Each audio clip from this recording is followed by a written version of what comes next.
again, and I'm starting to get the hang of this, and I'm enjoying it.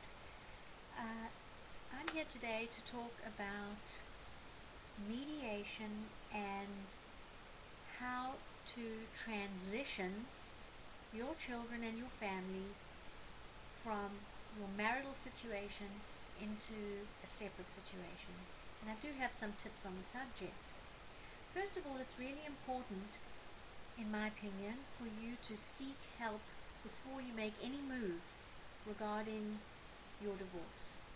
And the way you should do that, in my opinion, again, is perhaps to go and see an attorney and to do a consultation and to hear what your rights are in terms of all the aspects of a divorce, or just as much as you can handle, one piece at a time. For example, you just decided that you wanted to get a divorce.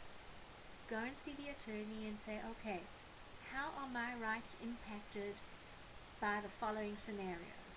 If I leave the home, if I don't leave the home, if he leaves the home, if she leaves the home, whatever the case might be. And just get an idea of where you stand, of what your support rights are, what your support obligations are, and what exactly on a legal level it will entail. Now, having said that, let's talk more about the emotional side of it.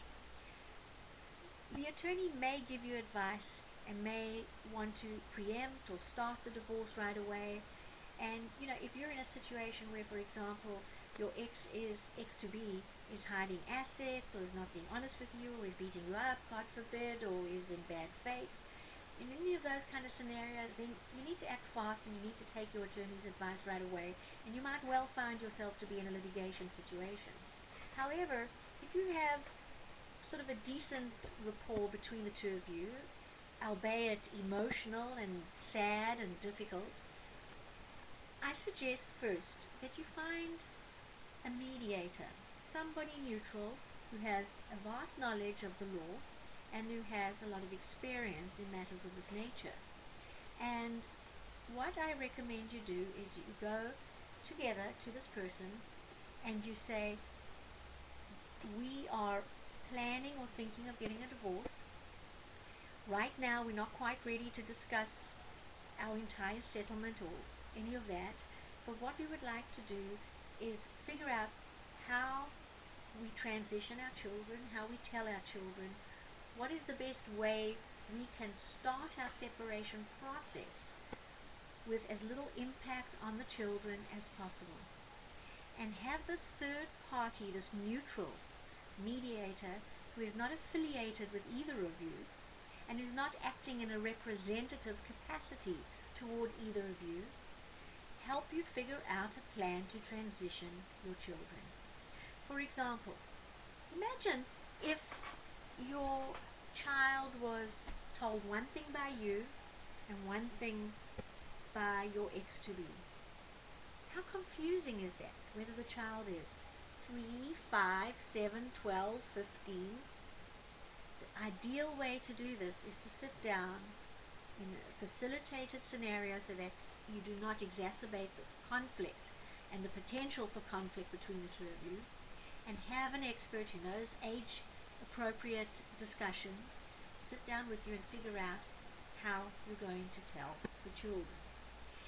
One example of transition planning is you might want to get everything set up before you start either one or the other of you moving, because the most important thing for your children is, given the presumption that you both are in fact fit parents, the most important thing is that you set things up in a way that your children get to see both of you on a consistent basis right away, that there's no sense of abandonment or feeling of missing or displacement, as much as is possible, obviously, given the financial constraints and other limitations that may or may not face you.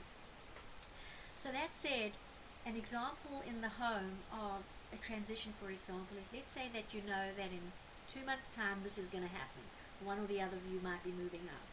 Well, you might want to assign in the home, possibly before you've even told the children that this is going to happen, Monday and Tuesday nights are dad's nights, and Wednesday and Thursday nights are mom's nights.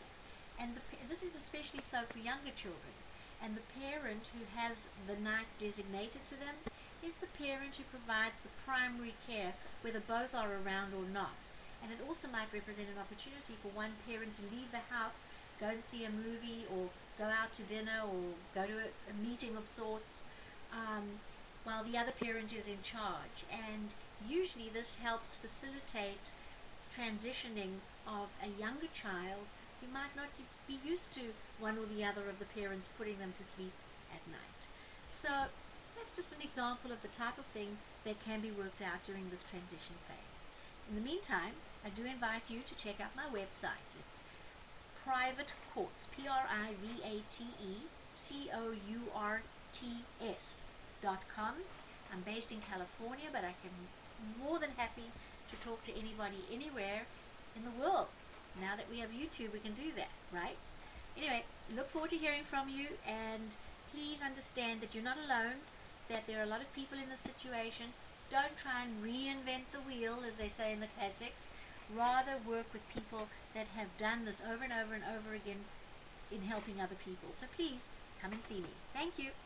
Have a good day, as much as you can, and yes, my thoughts are with you.